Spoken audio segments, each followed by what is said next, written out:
बिस्मिल्लाहिर्रहमानिर्रहीम। My name is Mohammad Rajab Ali and welcome to scholarship update by रजब।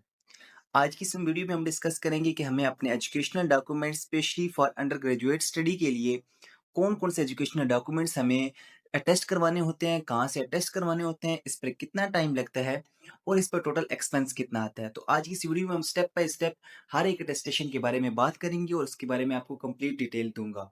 तो video शुरू करने से पहले अगर आपने हमारे चैनल को सब्सक्राइब नहीं किया तो हमारे चैनल को सब्सक्राइब कर दें और बेल आइकन को प्रेस कर दें ताकि आने वाली हर नई वीडियो आप तक पहुँच सके। तो सबसे पहले हमें जो अंडर ग्रेजुएट स्टडी के लिए जो अटेस्टेशन डॉक्यूमेंट्स रिक्वायर्ड होते हैं वो होते हैं हमारे सर्टिफिकेट्स, यानी कि हमारे मैट्रिक की सर्टिफिकेट और एफएससी की सर्टिफिकेट। अब सर्टिफिकेट से हम अपनी ज़बान में मुराद लेते हैं कि जो सनद होती हैं, रिजल्ट कार्ड हमें अटेस्ट नहीं कराने होते हैं, हमें जो अपनी सनद होती है हमें वो अटेस्ट करवानी होती है। और अटेस्टेशन के लिए सबसे पहले हमें जो है अपनी जो सनद है वो हमें पहले अपने रेलिवेंट बोर्ड से अटेस्ट करवानी होती हैं।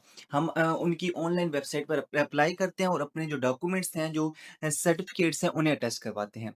और अगर हम इसके एक्सपेंस के बारे में बात करें, तो इस पर जो पर डॉक्यूमेंट्स एक्सपेंस है वो है 5000 अप्रॉक्सिमेटली।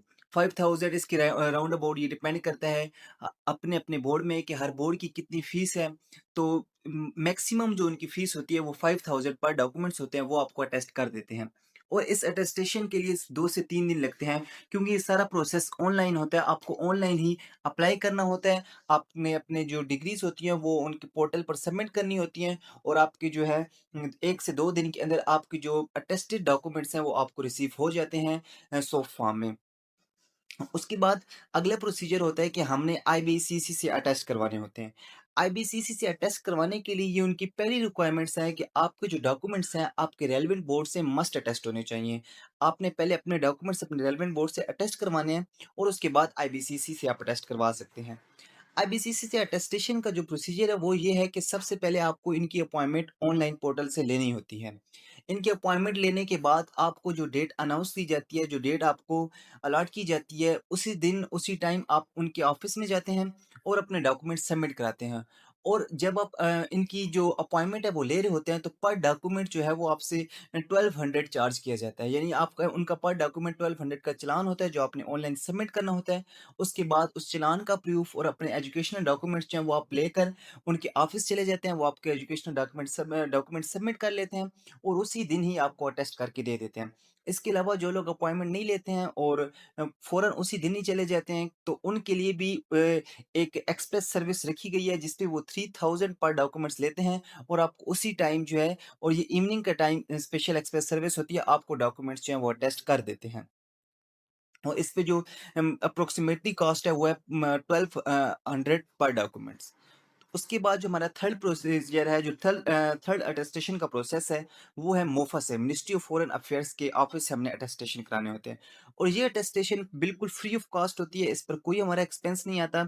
लेकिन इस अटेस्टेशन के लिए हमें मोफा के ऑफिस सुबह जल्दी जाना होता है, हमें कोई अपॉइंटमेंट नहीं लेनी होती है। हमने वहाँ पे जाना होता है मोफा के ऑफिस में, अपने डॉक्यूमेंट्स जमा कराने होते हैं जो हमने आईबीसीसी और अपने बोर्ड से अटेस्ट करवाए होते हैं, वो हम जाके मोफा के ऑफिस में जमा कराते हैं। फिर मुफ़ा उसे अटेस्ट कर देता है। चाहे हम सुबह जितनी जल्दी जाएँ, हमारे ऐसे नहीं है कि आपको 10-11 बजे आप फ्री हो जाएँगे। 12 बजे तक वहाँ एजुकेशन डॉक्यूमेंट्स जो है वो सबमिट करने हैं और 12 बजे के बाद जो है वो one by one name call करके आपके अटेस्टेड डॉक्यूमेंट्स जो हैं वो रिटर्न कर देते हैं। उसके बाद अगला फोर्थ प्रोसीजर होता है, वो होता है कि मुफ़्त से ही अपोस्टाइल कराना। अपोस्टाइल के लिए आपको इनकी अपॉइंटमेंट लेनी पड़ती है और इनकी अपॉइंटमेंट लेने का प्रोसीजर ये है कि आप सबसे पहले इनके पोर्टल पर अपना अकाउंट बनाते हैं। उसके बाद आप अपने जो मुफ़्त से, आईबीसीसी से और बोर्ड से जो अटेस्टेड डॉक्यूमेंट्स हैं फ्रंट बैक वो आप अपलोड कर देते हैं। उसके बाद ये आपकी जो एजुकेशनल डॉक्यूमेंट्स हैं उनको वेरीफाई करते हैं। इस पर आपके 2 दिन भी लग सकते हैं, 3 दिन भी लग सकते हैं, 4 दिन भी लग सकते हैं और 1 वीक भी लग सकते हैं। आपके जब एजुकेशनल डॉक्यूमेंट्स वेरीफाई हो जाते हैं उसके बाद वो आपको जो है अपॉइंटमेंट्स देते हैं, मतलब आपके सामने स्लॉट शो हो जाते हैं, आप उनमें से किसी एक स्लॉट को बुक कर लेते हैं और जिस दिन जो आपको स्लॉट प्रोवाइड की जाती है उस दिन आप वहाँ पे चले जाते हैं उनके मुफ़ा के ऑफिस में। और जब आप अपॉइंटमेंट ले रहे होते हैं तो आपको एजुकेशनल डॉक्यूमेंट है वो पर डॉक्यूमेंट आपको 3000 का चालान जो है वो सबमिट करना होता है। उसके बाद जो है आप अपना सबमिट प्रूफ लेकर के आपने जो चालान है वो सबमिट कर दिया है और अपने जो एजुकेशनल डॉक्यूमेंट्स हैं वो लेकर इसी तरीके से एजुकेशनल डॉक्यूमेंट्स की जो कॉपीज़ हैं, वो लेकर आप उनके ऑफ़िस चले जाते हैं, आप अपने डॉक्यूमेंट्स सबमिट करा देते हैं और आपको उसी दिन ही जो है वो 12 बजे के बाद जो है, जब तक ऑफ़िस बंद नहीं होता, आपको अपने अपोस्टाइल हुए डॉक्यूमेंट्स जो हैं वो रिसीव हो जाएँगे। तो ये 4 स्टेप होते हैं। सबसे पहले आपने अपने रेलेवेंट बोर्ड से टेस्ट करानी होती है, उसके बाद आपने आईबीसीसी से टेस्ट करानी होती है, उसके बाद आपने मुफ़ा से टेस्ट करानी होती है, उसके बाद आपने अपोस्टाइल करानी होती है।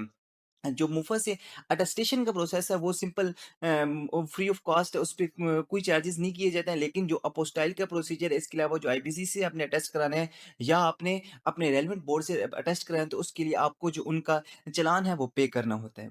तो इन 4 मेथड को फ़ॉलो करते हुए आप अपने डॉक्यूमेंट्स अटेस्ट करवाएँ और वन बाय वन करवाएँ। ये नहीं कि आप सबसे पहले जो है आईबीसीसी के पास चले जाएँ या सबसे पहले आप मुफ़ा के पास चले जाएँ। ये स्टेप बाय स्टेप आपने फ़ॉलो करने हैं, तो तब आपको जो एजुकेशनल डॉक्यूमेंट्स हैं वो अटेस्ट अच्छे तरीके से हो जाएँगे। तो ये थी हमारी आज की वीडियो। अगर आपको हमारी आज की वीडियो अच्छी लगी तो हमारे लाइक कर दीजिएगा और अगर आपको कोई भी इश्यू हो तो आप कमेंट सेक्शन में हमसे पूछ सकते हैं। हम इंशाल्लाह आपको लाज़मी बताएँगे। Thank you. अल्लाह हाफ़िज़।